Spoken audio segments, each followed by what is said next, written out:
കർത്താവിൻ്റെ ഉന്നതമായ നാമത്തിന് സ്വസ്ഥം ചെയ്യുന്നു. കർത്താവിൻ്റെ വിശുദ്ധ പൗരോഹിത്യത്തെ മഹത്വപ്പെടുത്തണമേ. കർത്താവെ, സഭയിലുള്ള സാന്നിധ്യം പ്രകടമാക്കണമേ. 39 വർഷം ഞാൻ അർപ്പിച്ച കൃപാനയുടെ യോഗ്യതയാൽ കൃപാസ്ഥാനത്താറെ ജീവനോടെ പ്രത്യക്ഷപ്പെട്ട പരിശുദ്ധ അമ്മയുടെ മാധ്യസ്ഥത്തിലെ ഞാൻ മക്കളെ ഈശോനാമത്തെ ആശീർവദിക്കുന്നു. കർത്താവ്, കുടുംബത്തിൻ്റെ ഇന്നത്തെ കഴിച്ചിലിന് ആവശ്യമായ ദൈവ അനുഗ്രഹം ഈ പ്രാർത്ഥന വഴി ഈ കുടുംബത്തിന് അങ്ങ് നൽകണമെന്ന് പ്രാർത്ഥിക്കുന്നു. ഈ കുടുംബം ഇന്ന് കർത്താവെ, ഈ വ്യക്തി ആരാണോ ഇപ്പോഴേ എവിടെ വെച്ചാണോ ഈ പ്രാർത്ഥന കൂടുന്നത്, ആ വ്യക്തി, ആ ദൈവത്തിൻ്റെ മകള്, ദൈവത്തിൻ്റെ മകൻ, ഈ ദൈവത്തിൻ്റെ ഭവനം ഇന്ന് അനുഭവിക്കുന്ന പ്രത്യേക പ്രയാസം, ഇന്ന് ഭയപ്പെടുന്ന പ്രത്യേകമായ ഒരു വിഷയം, ആ വിഷയത്തിൽ ദൈവികമായ തീരുമാനം ഉണ്ടാകാൻ 39 വർഷം ഞാൻ അർപ്പിച്ച കുർബാന ഇപ്പോഴാ മക്കൾക്ക് ജീവിത പ്രശ്ന പരിഹാരത്തിനായി ഈശോനാമത്തിൽ കാഴ്ചവെക്കുന്നു. കഥ ഈ പ്രഭാതത്തിൽ ഞങ്ങൾ വിളിച്ചെഴുന്നേൽപ്പിച്ചൊരു അങ്ങയുടെ തിരുസന്നിധി നിൽക്കുവാനിടയാക്കി നന്ദി പറയുന്നു. കുറെ വിഷയങ്ങൾ ചെയ്തു തീർക്കാനുള്ള ഒത്തിരിയേറെ മനുഷ്യരുണ്ട് ഈശോയെ. പല കാര്യങ്ങൾ പല ഇടങ്ങളിൽ പോയി ചെയ്യേണ്ടതുണ്ട്, ഉത്തരവാദിത്വം നിർവഹിക്കേണ്ടതുണ്ട്. ചിലരെ കുർബാനയും കഴിഞ്ഞ പിന്നെ യാത്രയാണ്. ചിലർക്ക് നോൻപ് കാലത്ത് പ്രാർത്ഥിക്കാൻ പോലും സമയമില്ലാത്ത വിധത്തിൽ അവർ കെട്ടപ്പെട്ടിരിക്കുകയാണ്. അങ്ങനെയുള്ളവർക്കെല്ലാം ഒരു അവകാശം കൊടുക്കണമേ. നോൻപ് കാലത്തിൻ്റെ ചൈതന്യം അനുസരിച്ചുകൊണ്ട് വചനം വായിക്കുവാനും വചനങ്ങൾ കേൾക്കുവാനും അതനുസരിച്ച് ജീവിത വിശുദ്ധി പാലിക്കുവാനും ദൈവത്തിന് പക്ഷം ചേർക്കുവാനും കൂടെ നിർത്തുവാനും കർത്താവെ, നഷ്ടപ്പെട്ടു പോയ ആധ്യാത്മിക അനുഗ്രഹങ്ങളും നഷ്ടപ്പെട്ടു പോയ ദൈവത്തിൻ്റെ ചൈതന്യങ്ങൾ തിരികെ ആർജിക്കുവാൻ അവരുടെ മക്കളെ അനുഗ്രഹിക്കണമെന്ന് പ്രാർത്ഥിക്കുന്നു. പഠിക്കുന്ന കുഞ്ഞുങ്ങളെ പ്രത്യേകം ശ്രദ്ധിച്ച് പ്രാർത്ഥിക്കുന്നു. അവരുടെ പഠന വിഷയങ്ങൾ സെലക്റ്റീവ് ആകണമെന്ന് പ്രാർത്ഥിക്കുന്നു. അവർ പഠിക്കുന്നതെല്ലാം അടുത്ത ദിവസങ്ങളിൽ വന്ന് അവരെ അതിനെ അതിജീവിക്കുവാനുള്ള, നല്ല മാർക്ക് വാങ്ങി പാസ്സാകാനുള്ള പ്രത്യേക സാഹചര്യം ഒരുക്കണമെന്ന് പ്രാർത്ഥിക്കുന്നു. പഠനത്തിന് വിഖ്യാതമായി നിൽക്കുന്ന കുടുംബ വഴക്കുകൾ, സാഹചര്യങ്ങൾ, മറ്റു തരത്തിലുള്ള വിഷമതകൾ, അതിനേക്കാൾ ഉപരി കുടുംബത്തിൻ്റെ പല വിഷയങ്ങൾ, കമ്പനി ചെയ്യുന്നവരുണ്ട്, ബൈ പ്രൊഫഷണലായിട്ടുള്ള ജോലികൾ ചെയ്യുന്നവരുണ്ട്, ഡോക്ടർമാരുണ്ട്, അങ്ങനെയുള്ളവരെല്ലാവരെയും അവരുടെ പ്രൊഫഷണൽ മേഖലകളിൽ ചെയ്യുന്നവരുണ്ട്, ഏജൻസികളുണ്ട്, അങ്ങനെയുള്ള എല്ലാവരെയും സമർപ്പിച്ച് പ്രാർത്ഥിക്കുന്നു. കർത്താവിൻ്റെ വലിയ കരുണ അവരേക്ക് ആവശ്യിക്കട്ടെ. കൂട്ടുകൂടി കളക്റ്റീവായിട്ട് ചെയ്യുന്ന ബിസിനസ്സുകളുണ്ട്, അതിൽ പിണക്കങ്ങളിലുണ്ട് കൊണ്ട് പലപ്പോഴും അവരെ കൂട്ടവസാനിപ്പിച്ചിട്ട് പിരിഞ്ഞിട്ട് ഒരാളുടെ തലയിൽ എല്ലാ കടങ്ങളും വരുന്നവരുണ്ട്. കടം വീട്ടി അത് ഏറ്റെടുക്കേണ്ട ആവശ്യങ്ങൾ വരുന്നവരുണ്ട്, അതിന് സമ്മർദ്ദങ്ങളുണ്ട്. ഇങ്ങനെ പലതരത്തിൽ മനസ്സ് പിരിമുറുക്കം കൊള്ളുന്നവരുണ്ട്. ഈശോയെ, അവരെല്ലാം നീ സന്ധിക്കണം പ്രാർത്ഥിക്കുന്നു. വീട് നഷ്ടപ്പെടാൻ പോകുന്നവരുണ്ട്, വീട് സ്ഥലം ഒരുമിച്ച് നഷ്ടപ്പെടുന്നവരുണ്ട്. കർത്താവ്, അത് വിൽക്കാൻ വേണ്ടി പരിശ്രമിക്കുന്നവരുണ്ട്. ഇങ്ങനെ വ്യത്യസ്തങ്ങളായ വിഷമതകളിൽ കർത്താവ് വിദേശത്തുള്ള ഞങ്ങളുടെ മക്കളെ പ്രത്യേകിച്ച് പ്രാർത്ഥിക്കുന്നു. അവരുടെ പഠനങ്ങൾ പഠിച്ചിട്ട് അവരുടെ വിസ പഠനകാലം കഴിഞ്ഞപ്പോൾ എക്സ്പയർ ആകാൻ പോകുന്നു. അവർക്ക് വിസ പുതുക്കി കിട്ടണില്ല. അത് എല്ലാ മേഖലകളിലും വേദനിക്കുന്നവരെ കർത്താവ്, നാട്ടിലാണെങ്കിൽ അവർക്ക് വല്ലാത്ത കടങ്ങൾ വന്നിരിക്കുന്നു. അവരെല്ലാവരും നീ സന്ധിക്കണം പ്രാർത്ഥിക്കുന്നു. മക്കളില്ലാത്തവരെ, വിവാഹം ഒത്തുവരാത്തവരെ, ഭവനരഹിതരെ, വഴിയില്ലാത്തവരെ, സാമ്പത്തികമായ സുസ്ഥിതിയില്ലാത്തവരെ, ഒരു തൊഴിലും കാണാത്തവരെ, അതിനുവേണ്ടി പരിശ്രമിക്കുന്നവരെ എൻ്റെ കർത്താവിൻ്റെ ഉന്നതമായ നാമത്തെ സഭയുടെ അധികാരത്തിൽ കുരിശടയാളത്തെ അനുഗ്രഹിക്കപ്പെടട്ടെ. എൻ്റെ മക്കൾ, നമ്മൾ ഇന്ന് വായിക്കുന്നത് ഇപ്പോൾ പരീക്ഷക്കാലമാണല്ലോ. പരീക്ഷക്കാലമാണ്, അതുപോലെ പ്രാർത്ഥനാകാലമാണ്. കൃപാസനത്തിലാണെങ്കിൽ എല്ലാ ദിവസവും പരീക്ഷ ഇല്ലാത്ത ദിവസങ്ങളൊക്കെ 100 കണക്കിന് കുഞ്ഞുങ്ങളാണ് ഹോൾ ടിക്കറ്റ് വെച്ചിരിപ്പിക്കാൻ വേണ്ടി വരണത്. അപ്പോൾ അവരുടെ മാതാപിതാക്കന്മാരുടെ ഉടമ്പടി സീറ്റ് കാണിച്ചാൽ മതി, ഉടമ്പടി കാർഡ് കാണിച്ചാൽ. പക്ഷെ അത് അപ്ഡേറ്റ് ആയിരിക്കണം, പുതുക്കിയതായിരിക്കണം. കാര്യം നിങ്ങൾ ഉടമ്പടിയിലായിരിക്കണമല്ലോ. ചിലർ ഇപ്പോൾ പരീക്ഷക്കാരെ പണ്ടെങ്ങോ ഉടമ്പടി ചെയ്തതാണ്, അവരതൊക്കെ വലിച്ചുകൊണ്ട് വരുന്നുണ്ട്. അവർ ഉടമ്പടി ഉഴപ്പിയതാണ്. 90 ദിവസം കഴിഞ്ഞ് ഉടമ്പടി പുതുക്കുന്നില്ലെങ്കിൽ നിങ്ങൾ ഉടമ്പടിയിലല്ലാതെ ക്യാൻസൽഡ് ആണ്. നിങ്ങൾക്ക് വേണേൽ പുതുക്കാം, പക്ഷേ ഹോൾ ടിക്കറ്റൊക്കെ വെച്ച് കിട്ടും. പക്ഷേ കൗൺസിലിങ്ങും മെസ്സേജൊന്നും നടക്കത്തില്ല. എന്താ പറയണമെന്ന് കാര്യം, ചില ആൾക്കാർക്ക് ചില വിഷയങ്ങളുണ്ടാകുമ്പോൾ അവർ ക്യാൻസലായ ഉടമ്പടി എടുത്തിട്ട് വരും. അങ്ങനെയൊന്നും വരരുത്. കാര്യം ഉടമ്പടി എന്ന് പറഞ്ഞ ഒരു ജീവിതമാണ്, അല്ലാതെ അച്ഛനെ കാണാൻ വേണ്ടിയുള്ള ചീട്ടല്ല. അതിനെ ബുദ്ധിയും ബോധമില്ലാത്ത ഉടമ്പടി എടുത്തിട്ടുണ്ട് കുറേ പേര്. അതുകൊണ്ട് വളരെ ശ്രദ്ധിച്ച് വേണം ഈ കാര്യങ്ങൾ.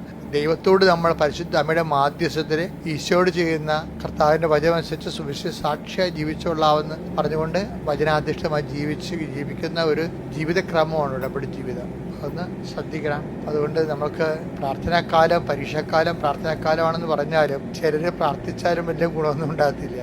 എന്താ കാര്യം, പ്രാർത്ഥിക്കുന്നതിൻ്റെ ഇടയ്ക്ക് ഒരു മൊബൈൽ എടുക്കും. പള്ളി വന്നിട്ട് പോലും ചാടിപ്പോയി മൊബൈൽ വരുമ്പോൾ അങ്ങനെ അവൻ പള്ളിയിൽ കുർബാനയിൽ കർത്താവിൻ്റെ മുമ്പിൽ നിൽക്കുകയാണ്. അപ്പോൾ ആരോ ഒരു കാണാൻ പോകുന്ന അവനെ വിളിക്കും, കുറേ ചാടിയും പള്ളിയുടെ മുറ്റത്ത് വീഴും. ഇത് അവിടെ മൊബൈൽ എടുക്കും.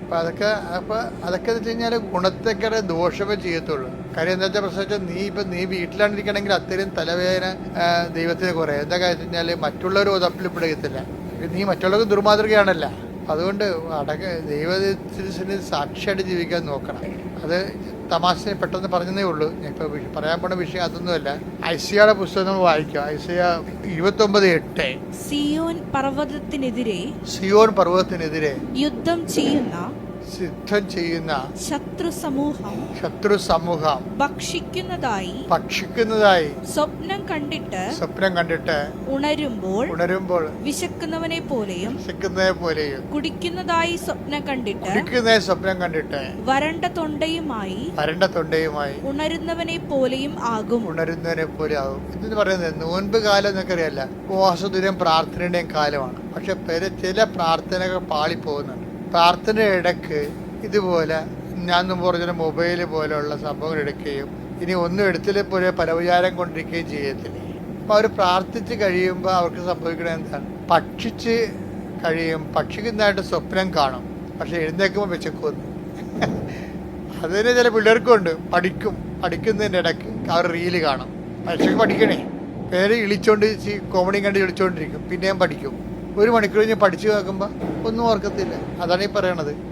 എന്താണ് അവർ രണ്ടാമത് പറയുന്നത്? എന്താ പറയണത്? അതായത് കുടിക്കുന്നതായിട്ട് സ്വപ്നം കാണും. സ്വപ്നം മാത്രമാണ്.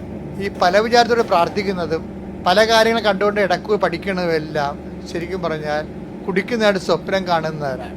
കഴിക്കുന്നതായിട്ട് സ്വപ്നം കാണും, പക്ഷേ എഴുന്നേക്കുമ്പോൾ വിശക്കും. ബൈബിളിൻ്റെ രസം, എക്സ്പ്രഷൻസ് ഓഫ് ദി ബൈബിളേ ഭയങ്കര രസം. നമ്മുടെ ജീവിതം ശരിക്കും ഇങ്ങനെ പോസ്റ്റ്മോർട്ടം ചെയ്ത് തരും ഇങ്ങോട്ട്. ഇപ്പം നീ നിൻ്റെ സ്റ്റാറ്റസ് എന്താണെന്ന്. പ്രാർത്ഥനാ കാലം എന്ന് പറയുമ്പോൾ പല വിചാരം നിർത്തിയിട്ട് പ്രാർത്ഥനയിൽ ഏകാഗ്രത ഉണ്ടാകണം. അത് നമ്മുടെ ഭാഗത്തുനിന്ന് ബോധപൂർവമായ ശ്രമം ഉണ്ടാകണം. ഇപ്പം എനിക്കിങ്ങനെ പ്രാർത്ഥനയിൽ ഇപ്പം കടലാണെങ്കിൽ തിരച്ചിലുണ്ടാകത്തില്ലേ? കടലിൽ തിരച്ചിലുണ്ടാകത്തില്ലേ? അപ്പോൾ തിരയെല്ലാം ഒഴിഞ്ഞതിന് ശേഷം നമുക്ക് കടലിൽ കുളിക്കാൻ പറ്റുമോ? അപ്പോൾ എല്ലാ പല വിചാരങ്ങളും മാറിയതിന് ശേഷം നമുക്ക് പ്രാർത്ഥിക്കാൻ പറ്റുമോ? ഒരിക്കലും പ്രാർത്ഥിക്കാൻ പറ്റുകയില്ല. മനസ്സിങ്ങനെ കടൽ പോലെ തെരഞ്ഞുകൊണ്ടിരിക്കും. അപ്പം എനിക്ക് എൻ്റെ ശ്രദ്ധപ്പെട്ട് കഴിഞ്ഞാൽ അപ്പം തന്നെ ഞാൻ മനസ്സാപ്പണം ചെല്ലും. ഞാനെങ്ങനെയാണ് പല വിചാരത്തിന് അതിജീവിക്കണം? പ്രാർത്ഥിച്ചുകൊണ്ടിരിക്കുമ്പോൾ എന്തെങ്കിലും തരത്തിലുള്ള വികട ചിന്ത വന്നെങ്കിൽ എൻ്റെ ദൈവം ഏറ്റവും നല്ലവരും എല്ലാത്തിനും ഉപരി സ്നേഹിക്കുകയും അങ്ങനെ പാവം ചെയ്യുവാൻ പൂർണ്ണകൃത്യം പാവം തന്നെയാണല്ലോ പല വിചാരം എന്ന് പറയുന്നത്. നമ്മൾ ദൈവത്തോട് സംസാരിച്ചുകൊണ്ടിരിക്കുമ്പോൾ ഇടയ്ക്ക് പിശാചിനോട് സംസാരിച്ചാൽ പിന്നെ അതെങ്ങനെ പാവാകാതിരിക്കണേ? അപ്പം അതേപോലെ പ്രാർത്ഥന എന്ന് പറയാം, നോൻപ് കാലം പ്രാർത്ഥനാക്കാലമാണ്. പക്ഷേ അതേസമയം തന്നെ പല വിചാരങ്ങൾ പ്രാർത്ഥന ഉണ്ടാകുമ്പോൾ സ്വാഭാവികമായിട്ട് നമുക്കിത് പ്രതീക്ഷിക്കാം. പക്ഷെ നമുക്ക് കൺട്രോൾ ചെയ്യണം. നമുക്ക് കൺട്രോൾ ചെയ്യാൻ ഈ മനസ്സാപ്പാണ് എൻ്റെ ഈ സൂത്രം നല്ലതാണ് എന്നെ സഹായിച്ചിട്ടുണ്ട് കുറേ. കാരണം പല വിചാരം ഇല്ലാതെ ഒരിക്കലും നമുക്ക് പ്രാർത്ഥിക്കാൻ പറ്റത്തില്ല. പല വിചാരം ഇല്ലാതെ ഇരിക്കുമ്പോൾ തന്നെ ഇരിക്കണത് തന്നെ നമ്മൾ ആ 0 പോയിന്റിലേക്ക് ഏതെങ്കിലും സംഭവങ്ങൾ കയറി വരും. അപ്പം അതുകൊണ്ട് നിങ്ങൾ വിഷമിക്കേണ്ട. പക്ഷേ നമുക്കൊരു ബോധം ഉണ്ടാകണം, അവയർനെസ് ഉണ്ടാകണം ഈ വിഷയത്തെക്കുറിച്ച്. പിന്നെ ദൈവത്തിൻ്റെ സഹായത്തിനായിട്ട് നമ്മൾ പ്രാർത്ഥിക്കും. ദേവന്മാരിലൊക്കെ അങ്ങനെ പല വിചാരം കൊണ്ടായിരിക്കാൻ നമ്മൾ ദൈവത്തോട് പ്രാർത്ഥിക്കുന്ന ഒരു ഭാഗമുണ്ട്. എന്താ പറയണമെന്ന് വെച്ച് കഴിഞ്ഞാൽ പഠനമായാലും പ്രാർത്ഥനയായാലും ഈ പഠനത്തിനിടക്കും പ്രാർത്ഥനയിടക്കും വേറെ ചില കാര്യങ്ങളൊക്കെ ബിസിനസ്സൊക്കെ വന്നു കഴിഞ്ഞാൽ സ്റ്റോക്സുകൾ, കോമഡികൾ, റീലുകൾ, വേറെ കണ്ടൻറ്റുകൾ, ആവശ്യമില്ലാത്ത പഠിപ്പ് തലയിടുക. ഞാൻ ഇവിടെ പഠിക്കുന്ന പിള്ളേരോട് എവിടെ വരുമ്പോൾ പറയും വീട്ടിൽ മമ്മിയും പപ്പയൊക്കെ കിടന്നിട്ട് ബഹളമൊക്കെ ഉണ്ടാക്കും. നിങ്ങൾ എൻ്റെ അടുത്ത് തലയിട്ട് കൊടുക്കരുത്, നിങ്ങൾക്ക് പരീക്ഷക്കാലമാണ്, മര്യാദക്കിരുന്ന് പഠിക്കുക. അതാണ് പറയണത്. അങ്ങനെ പല വിചാരത്തിൽ പഠിക്കുകയാണെങ്കിലും പല കാര്യങ്ങൾ ഇടപെട്ടുകൊണ്ട് പ്രാർത്ഥിക്കുകയാണെങ്കിലും ഒക്കെ സംഭവിക്കണമെന്ന് വെച്ചാൽ കുടിക്കുന്നതായിട്ട് സ്വപ്നം കാണും. എഴുന്നേൽക്കുമ്പോൾ തലയൊന്നും ഉണ്ടാകത്തില്ല, വരണ്ട തൊണ്ടയുമായിട്ട് എഴുന്നേക്കും. ഭക്ഷിക്കുന്നതായിട്ട് സ്വപ്നം കാണും, പക്ഷേ എഴുന്നേൽക്കുമ്പോൾ വിശന്ന വയറോട്ട് എഴുന്നേൽക്കും. അത് നോൻപ് കാലത്തെ പ്രാർത്ഥന എല്ലാം അത് കറക്റ്റ് ദൈവചൈതന്യത്തോട് തന്നെ പ്രാർത്ഥിക്കാൻ വേണ്ടിയാണ് ഞാനിത് പറയണത്. കാര്യം ഇതൊക്കെ അച്ഛൻ പറയണ മക്കൾ കേട്ട് ഇപ്പം ഞാൻ പറഞ്ഞില്ലേ പല വിചാരം കൂടാതെ ഇരിക്കുക. ഈ മനസ്സാപ്പറിനെ എപ്പോഴും പഠിച്ചു വെക്കണം. കൃപാസനത്തിൻ്റെ പ്രാർത്ഥനകളിലൊക്കെ മനസ്സാപ്പുറം ഉണ്ടാകും. അത് പഠിച്ചു വെച്ചാൽ നമുക്ക് എല്ലാവർക്കും കാത്തലിക്സിനെ എല്ലാം അറിയാം ഈ പ്രാർത്ഥന. മറ്റുള്ളവർ ശ്രദ്ധിക്കണം. അതിൽ ഒരു വരിയെങ്കിലും വായിച്ച്, അതായത് എന്തെങ്കിലും തരത്തിലുള്ള പല വിചാരം ഉണ്ടാകണമെങ്കിൽ അത് മാറാൻ വേറെ ഈ മനസ്സാപ്പുറമല്ല വേറെ പ്രാർത്ഥനയുണ്ട്, ഡെലിവറൻസ് പ്രെയറുണ്ട്. അത് ലത്തീൻ കുർബാനയിൽ ഡെലിവറൻസ് പ്രെയറുണ്ട്. അതെടുത്ത് ഞാൻ ജസമത്ത് പ്രാർത്ഥിക്കും. എന്താണ്? എല്ലാ തിന്മകളിൽ നിന്നും മോചിക്കണമേ, ഈ കാലയളവിൽ ഞങ്ങൾക്ക് സമാധാനം നൽകണമേ, പാപത്തിൽ നിന്നും അസ്വസ്ഥകളിൽ നിങ്ങൾ എപ്പോഴും കാരുണ്യപൂർവ്വം കാത്തുകൊള്ളണമേ. അതൊരു പ്രാർത്ഥനയാണ്, ഡെലിവറൻസ് പ്രെയറാണത്. അതും ഇതുപോലെ പല വിചാരവും മറ്റു തരത്തിലുള്ള വിഷമതകൾ വരുമ്പോൾ ഉണ്ടാകുന്ന എനിക്ക് ഒരു സുഹൃത്ത് ഒരു 3 വരിയേ ഉള്ളൂ ഞാൻ പ്രാർത്ഥിച്ചത്. നിങ്ങളത് എടുത്ത് വീണ്ടും വീണ്ടും എടുത്ത് കേൾക്കുമ്പോഴൊക്കെ മനസ്സിലാവും. എല്ലാ തിന്മകളിൽ നിന്നും കർത്താവേ, എല്ലാ തിന്മകളിൽ നിന്നും മോചിക്കണമേ. ഈ കാലയളവിൽ ഞങ്ങൾക്ക് സമാധാനം നൽകണമേ.